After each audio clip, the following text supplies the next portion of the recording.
Hi there, and welcome to this latest flipped history video on the role of women in industrial society.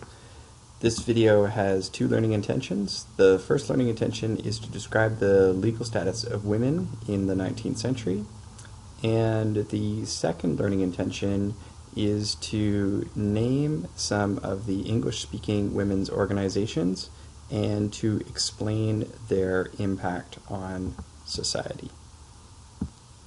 So if we start by taking a look back to the Constitution Act of 1791, which in Lower Canada established that voting rights were based on property qualifications and not on gender, because, if you remember, followed civil laws of the French tradition, or the Code Civil, which didn't say anything about gender. However, in Upper Canada, the common law tradition held that women couldn't vote. So women in Lower Canada, if they met the proper property qualifications, were able to cast votes. When the Act of Union happened in 1840, women in Lower Canada continued to vote, which was a little bit strange because women in Upper Canada, even though they were voting for the same legislative assembly, could not vote. That is until 1849, when a bill was passed which prohibited women from voting. Women would not be able to vote in federal or federal elections, at least, until the First World War. Now, that doesn't mean that women didn't want to gain the right to vote, and pressure was put on, and even John A. Macdonald first proposed in 1885 to have women vote, but that provision was removed from an Electoral Reform Act. Thus, the desire to gain the vote, or what was known at the time as suffrage, was one of the prime motives of women's organizations. However, gaining the right to vote was not the only motivation for women at this time. Women were also very concerned about the social ills that they saw due to industrialization. These predominantly middle and upper class women were concerns about the state of lower class women. They adopted a kind of maternal feminism because they thought that industrial society was destroying women. It had negative effects on the family and also children. These organizations were part of a kind of larger social reform or social gospel movement that was based upon Protestant Christianity. Also, women who were French Catholics were also involved in charity organizations. Some were nuns, others were lay people or not officially part of the Catholic Church. But they also shared the concerns for the kind of ills of industrial society.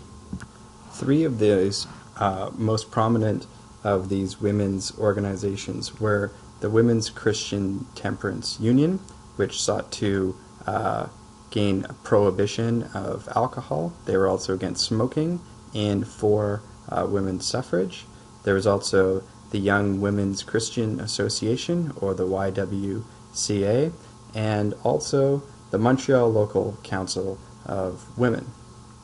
Together, these groups sought to improve the status of working class women by either trying to, let's say, ban alcohol. They also operated shelters for women who were abused or had no place to go. They offered help to recent immigrants to prevent them from falling prey to the evils of urban society. They sought to turn the lives around of women who were prostituting themselves. And they also tried to improve the life of children in particular. So public health was a big issue, as we saw in a previous video, and especially the Montreal Local Council of Women, they were really trying to improve the kind of health conditions in Montreal. So they sponsored milk stations where pasteurized milk was given out to poor families. They wanted the creation of public baths where people could bathe and be more hygienic. and also the creation of public parks to have more green space for people to combat the kind of air pollution that was around in cities. So taken together, these women who used in many cases their kind of higher status in society, either because they were, on one hand, they could have been married to wealthy and prominent men, or on the other hand, they were prominent people themselves, because they were the kind of pioneers in their field, either being some of the first university professors, or first doctors, or even kind of self-taught legal experts.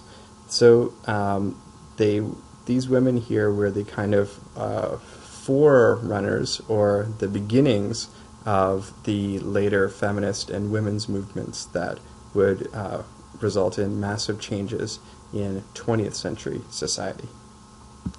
Well, thanks for watching. As you're doing your summary, I want you to consider the following essential question.